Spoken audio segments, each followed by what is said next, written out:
नियम कर लिया कि जब तक हम दिगंबर मुनिराज को आहार दान नहीं दे लेंगे तब तक हम भोजन नहीं करेंगे, तब तक हम दुकान पर नहीं जाएंगे, तब तक कोई व्यापार नहीं करेंगे। और प्रतिदिन आहार दान दे करके वो अगर नगर में मुनिराज नहीं है तो भोजन करने से पहले ऐसा भाव बनाता था जहां जहां 2.5 दीप में दिगंबर महामुनिराज हो उन सबका निरंतर आए, उन सबका।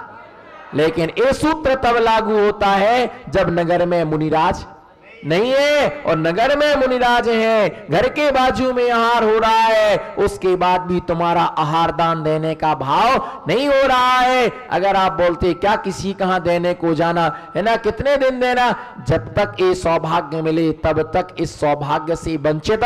उस दिन से उसने आहार दान देना चालू कर दिया, धर्म करना चालू कर दिया है ना। बेटे को लगा कि निश्चित है अब हमारे पिताजी क्या हो चुके हैं, धर्मात्मा हो चुके हैं। उन्होंने सारी संपत्ति को कमाना बंद कर दिया और दान में देना उन्होंने संपत्ति को चालू कर दिया। पहले उन्होंने इस भाव के लिए कमाया, अब वो अगले भाव के लिए। ये भाव तुम्हारा अच्छा है पर अगला भाव भी क्या होना चाहिए, है ना। इस भाव का दान, बोलो इस भाव का, इस भाव का दान पर भाव का वरदान। इस भाव का, इस भाव का दान और अगले भाव का वो वरदान बनता है। 24 घंटे में हमारे द्वारा कोई ना कोई एक अच्छा कार्य हमारे द्वारा संपादित होना चाहिए, आगे बढ़ने की कोशिश करना चाहिए। जो कदम रखता है वो आगे बढ़ता है। टांग खींचने वालों की कोई कमी, टांग खींचने वालों की कोई कमी नहीं है। अच्छे कार्य को जब हम करते हैं तो उससे हमें अच्छा परिणाम मिलता है, अच्छे हमें रिजल्ट मिलते हैं। हमारा जीवन क्या बनता है, सुखमय। संस्कार जहां पर नहीं है, बोलो संस्कार जहां पर नहीं है, उन परिवारों में आंखों से क्या बहते हैं, आंसू बहते हैं। और माता पिता यही कहते हैं बच्चा सुनता नहीं है, बच्चा बेटा सुनता नहीं है। कैसे सुनेगा, कैसे सुनेगा बेटा, सुनता नहीं है। और घर नरक बना हुआ है। घर क्या बना हुआ है, 4 मेंबर है और 4 दिशा में बैठे हुए हैं। कहां बैठे हुए हैं, 4 मेंबर हैं, 4 दिशा में। पहले के लोगों के पास में पैसा कम और प्रेम ज्यादा होता था। बोलो पहले के लोगों के पास पैसा कम और प्रेम ज्यादा होता था। और आज पैसा ज्यादा और प्रेम बिल्कुल भी नहीं है, बिल्कुल भी नहीं है। पहले संबंध मजबूत होते थे, मकान कच्चे होते थे। मकान बोलो ना, मकान कच्चे होते थे और रिश्ते मजबूत होते थे। पहले बेटी जब ससुराल से, बेटी अपनी पीहर से ससुराल जाती थी तो कितनी रोती थी, हमें नहीं जाना, हमें नहीं जाना। तो एक तरफ से बुआ जा बेटा, जाना पड़ता, जाओ हम आपको जल्दी बुला लेंगे, मम्मी हमें नहीं जाना। अब वहां कैसे रहेंगे, अब क्या होगा, हमारा सांस कैसी होगी, सांस लेने देगी कि नहीं, हमें नहीं जाना। उसको जबरदस्ती 4 लोग क्या होते थे, बस में बिठालते थे। और आज क्या बोलती, मम्मी बाय बाय। नहीं मोहित भाई बोलो ना, यही आलम है ना, है ना। ओ जाती है मम्मी बाय बाय, है ना, बस ऐसा हाथ करके, है ना, बस बाय बाय बाय बाय हो गया, हो गया बाय बाय बाय बाय। और घर में फिर हाय हाय हाय, बस क्योंकि स्कूटी दे दी छोरी के लिए, काला चुन्नी यहां से लेकर के यहां तक बांधा, यहां से लेके यहां तक बांधा और आराम से किसके साथ स्कूटी पर बैठ के जा रही, क्या मालूम। घर में आता है ये तो हमारा फ्रेंड है, फ्रेंड है, फिर वो हस्बैंड बन के आ जाता है, बाय बाय करके जाते हैं, पता ही नहीं चलता क्या होता है। पहले रो रो करके इतना प्रेम था, उनको जाना नहीं चाहते थे, उनको भेजना पड़ता था। आज कोई मर जाए तो पता ही नहीं चलता कि घर में कोई। एक जगह घटना ऐसी हुई यूपी में कि पिताजी खत्म हो गए बारस के दिन, है ना, चैत्र शुक्ला बारस के दिन, और भगवान महावीर स्वामी का जन्म तेरस के दिन जन्म जयंती थी। बारस को खत्म हुए क्रियाक्रम करके और भगवान महावीर स्वामी की जन्म जयंती का जुलूस निकल रहा था और उसमें आराम से सब नाच रहे थे। मैंने कहा रे ये क्या आपके घर में तो कोई मर गया, अभी तो कोई मंदिर भी नहीं आता है। बोले वो मर गए, महावीर जयंती के छोड़े, साल भर में एक बार आती है, जाने वाला गया, जाने दो, हमें भी जाना है एक दिन। रोना धोना तो ठीक रहा। आजकल तो अर्थी में भी ऐसे जाते हैं जैसे मेरे महबूब की शादी हो। रोने को टाइम नहीं है, रोने को टाइम नहीं है। और आजकल तो अगर कोई घर में मर जाए ना, अपन को तो रोना नहीं है, 500 रुपए पर किराए से बाइयां आती रोने के लिए, वो ढाक करके बैठ जाती, वो चंपा लाली चले गए, बस हो गया खेल खत्म। किसी के घर में कोई मर जाए तो लगता है कोई मर गया? बताओ मेरे को, हाँ ना कुछ तो बोलो। आप सुन के ही मरी जैसी हालत होगी आपकी। आज किसी के घर में कोई अगर बच्चे से बोलो बाल बनाओ, नहीं, बाल नहीं बनाते, लगता ही नहीं है कि तेरवा है, लगता ही नहीं है तीसरा है। भैया ध्यान रख के चलो, पहले लोगों में प्रेम था इसलिए एक दूसरे को रोते थे, और आजकल क्या नहीं है? बच्चे समझते नहीं माता पिता है, और आप भी नहीं समझते कि हमारे बच्चे हैं, क्योंकि आपने अपने आंचल का दूध नहीं पिलाया, बोतल से क्या पिलाया? बोतल से दूध पिलाया है, इसलिए उनसे तुमको लगाव नहीं है। पहले एक ही कमरे में सारे बच्चे, मम्मी पापा, पूरा परिवार एक साथ रहता था। आज क्या बोल, चिल्ड्रन रूम्स तुम अपना क्रियाक्रम तुम अपना अलग करो, टीवी रख दिए, रिमोट दे दिया है, मोबाइल दे दिया है ना, पॉपकॉर्न रख दिया है, बिस्कुट रख दिया है, नाचो गावो झूमो, जो करना है करो। और यहां पर दोनों अपने अलग हैं, कठपुतली कठपुतला, बस। क्योंकि आज के समय बच्चे एडवांस चलते हैं, वो तुम्हारी कोई क्रिया देखेंगे, महाराज जी को जाके बताएंगे मम्मी पापा डिसुम डिसुम लड़ते हैं। खतरनाक है बच्चे, उनके सामने कुछ करना ही मत, उनके सामने करो ना तो सबके सामने बोल देते हैं, वो सबके सामने बोल देते हैं कि मम्मी पापा ऐसा करते हैं। घर की यदि सारी बातें पता लगाना हो, छोटे बच्चों को पटा लो, उनको एक पेंसिल है तो सब बता देंगे, मम्मी आलू खाती है, प्याज खाती है, रात में भोजन करती है, सब बता देते। तो भैया पैसे से महत्व तो नहीं होता है, पैसा भगवान नहीं है, पर पैसा भगवान से कम भी नहीं है। पर कुछ संबंध ऐसे होते, धर्म से हमारे जीवन में पुण्य बढ़ता है, अपने जीवन में पुण्य को बढ़ाए, वात्सल्य भाव को बढ़ाए, जिससे हमारे जीवन की सौहार्दता बनी रहे। इसी भावना के साथ जय बोलो पंच परमेष्टि भगवान की। आचार्य समंत्रभद्र स्वामी ने रत्नकांड श्रावकाचार नाम के महान ग्रंथ में संयम धारण करने वाले, चारित्र्य धर्म की अनुष्ठान करने वाले उस भव्य जीव के लिए, सम्यक दृष्टि के लिए यह बतलाया कि सामायिक आदि करते समय हमें क्या करना चाहिए। बहुत सारे लोगों के मन में प्रश्न उत्पन्न होते हैं, और प्रश्न उनके मन में उत्पन्न होते हैं जो मुनिचर्या से अपरिचित होते हैं।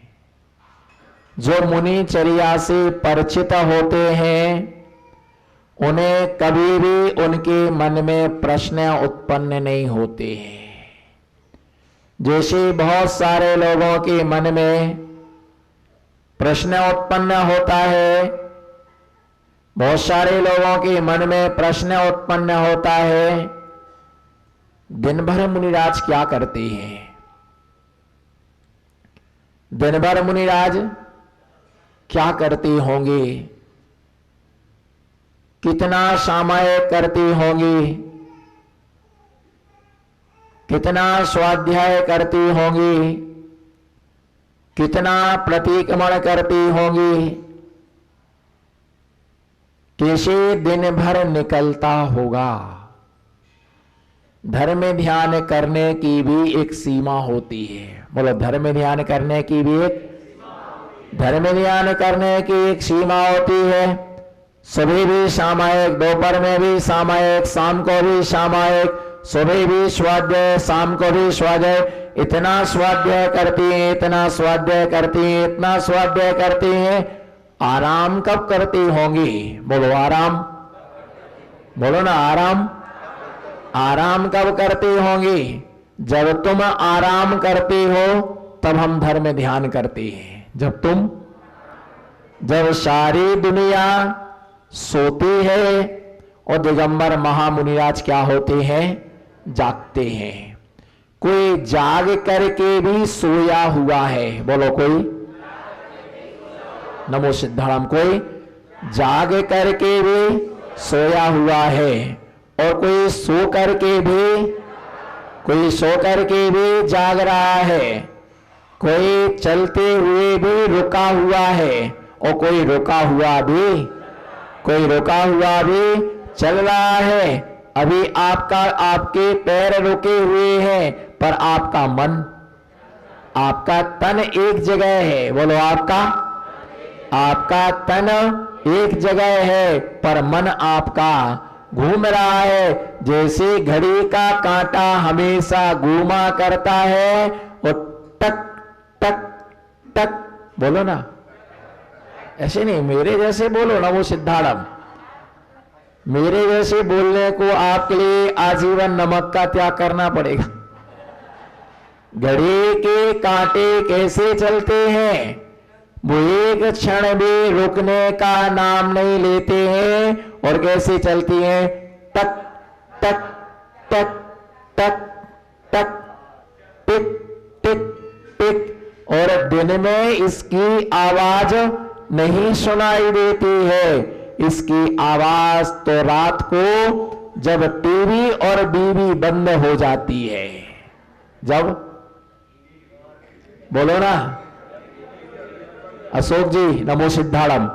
जब टीवी और बीवी बंद हो जाती है और मोबाइल भी बंद हो जाता है, जब बिल्कुल सब तरफ सन्नाटा होता है, सब निद्रा में मस्त होते हैं, उस समय हमारे लिए घड़ी की आवाज सुनाई देती है। और उस समय हमको लगता है कितनी जोर से आवाज आ रही है, कितनी जोर से आवाज आ रही है, कितनी जोर से जैसे घड़ी की सुइयां चलती है, ऐसे आपका मन भी हमेशा क्या होता है? आपका मन भी हमेशा है ना चलता रहता है। मन भी आपका भटकता रहता है। बेटी मंदिर में है और मन आपका, बोलो मन आपका, बोलो ना, मन आपका दुकान पर है। तन आपका, बोलो तन आपका, मौन नहीं बैठना है, मौन नहीं लेना अभी, बोलो है ना। तन आपका मंदिर में और मन आपका दुकान के अंदर। तन है तन आपका मंदिर में और मन आपका मकान दुकान के अंदर है और मन तन आपका पूजन में है। तन आपका पूजन में है और मन आपका भोजन में है। सच में माला गिन रहे हैं या बैठे बैठे हिसाब किताब कर रहे हैं? पंचोली जी से इतना लेना है और पिंडारमा को इतना पिंड देना है। बोलो ना, बोलो बोलो फटाफट, हंसना बाद में, पहले बोलो है ना। पंचोली जी से इतना, पंच परमेष्ठी की पंचोली, बोलो भाई, पंच परमेष्ठी, पिंडस्थ ध्यान की पिंडारमा ध्यान, इससे इतना। इधर देखो, और चल रहे, उंगलियां चल रही। देखने में ऐसा लग रहा कितनी जाप करता है। बोलो जिग्नेश भाई, कितनी जाप करता है, जाप कर रहा है या पाप कर रहा है? बोलो, जाप कर रहा है, जाप कर रहा है या पाप कर रहा है? मंदिर में बैठ करके हिसाब किताब नहीं किया जाता है, और दुकान पर बैठ करके माला नहीं फेरी जाती है, और मंदिर में बैठ करके हिसाब किताब नहीं किया जाता है। बगुला भी ऐसा लगता है कि एक टांग से वह बगुला खड़ा हुआ है, पर किसी लिए खड़ा हुआ है? जरा विचार करो, बगुला एक टांग से खड़ा हुआ है, लेकिन वह आत्मा का ध्यान नहीं कर रहा, परमात्मा का ध्यान नहीं कर रहा है ना? वह भगवान को नहीं देख रहा है, भगवान का विचार नहीं कर रहा है, आत्मा का ध्यान नहीं कर रहा है। वह बगुला किसके लिए आंख मीच करके खड़ा हुआ है, और किसका ध्यान कर रहा है? किसका ध्यान कर रहा है? मछली का ध्यान कर रहा है। जैसी मछली आती है और उसके लिए पकड़ लेता है, वह शिकार के लिए जिसके मन में भरा हुआ है विकार, बोलो, जिसके हंस के कस के मुस्कुरा के जिसके मन में भरा हुआ है विकार, वो करता है दूसरे जीवों का, वो करता है दूसरे जीवों का शिकार। जिसके मन में नहीं होता है पाप का विकार, वो कभी नहीं कर सकता है किसी जीव का, है ना, शिकार। श्रावक धर्म होता है। आपके पास विवेक है या नहीं? अगर आपके पास में विवेक नहीं है तो आपके पास में धर्म नहीं है। डॉक्टर साहब, नमो सिद्धाराम, यदि आपके पास में, बोलो, यदि आपके पास में, जोर से बोलो, हंस के बोलो, कस के बोलो, कमजोर कंपनी की नहीं हो आप, बोलो, हम बाहुबली कंपनी के हैं।